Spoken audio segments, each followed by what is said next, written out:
বেগম খালেদা জিয়াকে কেন বন্ধ করে রেখেছেন? যদি কিছুই সমস্যা না থাকে তাহলে তাকে মুক্তি দেন।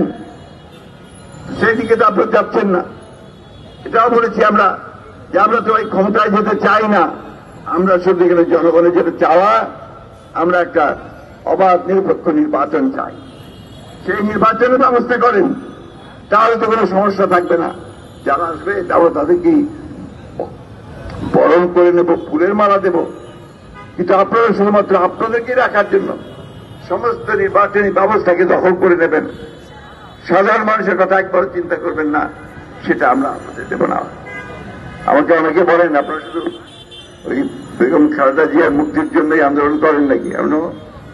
আমরা গত 2 বছর ধরে আন্দোলন করেছি এই দেশের ইনফ্লেশনের জন্য, দ্রব্যমূল্য বৃদ্ধির বিরুদ্ধে আন্দোলন করেছি, আমরা অন্যায়ভাবে মানুষকে হত্যা নির্যাতন করার বিরুদ্ধে আন্দোলন করেছি, আমরা দুর্নীতির বিরুদ্ধে আন্দোলন করেছি, ব্যাংক লুটের ব্যাপারে আন্দোলন করেছি, টাকা পাচার ব্যাপারে আমরা আন্দোলন করেছি।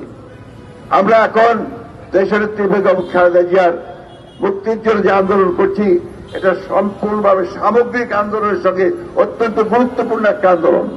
কারণ আমি আগে বলেছি, দেশনেত্রী বেগম খালেদা জিয়া আর গণতন্ত্র এই দুটোকে আলাদা করে দেখা যাবে না।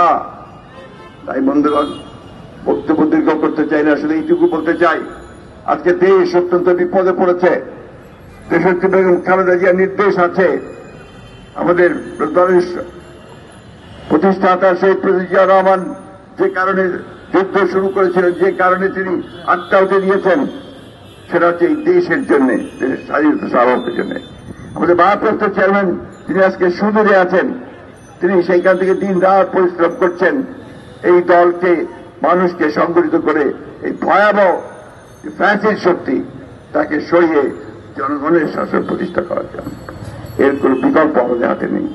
তাই আসুন আমরা সবাই ঐক্যবদ্ধ হই, সংগঠিত হই এবং দেশনেত্রীর মুক্তির যে আন্দোলন, এই আন্দোলনকে আমরা সারা বাংলাদেশে ছড়িয়ে দেই এবং এতেই করে আমরা একই সাথে গণতন্ত্রের আন্দোলনকে সামনের দিকে এগিয়ে নিয়ে যেতে পারবো। বন্ধুগণ, আসুন আমি সকলকে আহ্বান জানাচ্ছি, এটা শুধু বিএনপির আন্দোলন হওয়া উচিত নয়, এই আন্দোলনটা সমগ্র দেশের মানুষের। তাই সকল দল মত নির্বিশেষে সকলের কাছে আহ্বান জানাবো, এই অন্যায়ের বিরুদ্ধে দেশনেত্রীকে যেভাবে হত্যার উদ্দেশ্যে তাকে আটক করে রাখা হয়েছে, তার মুক্তির জন্য আপনারা সবাই কথা বলুন, সোচ্চার হন, আন্দোলনের শরিক হন।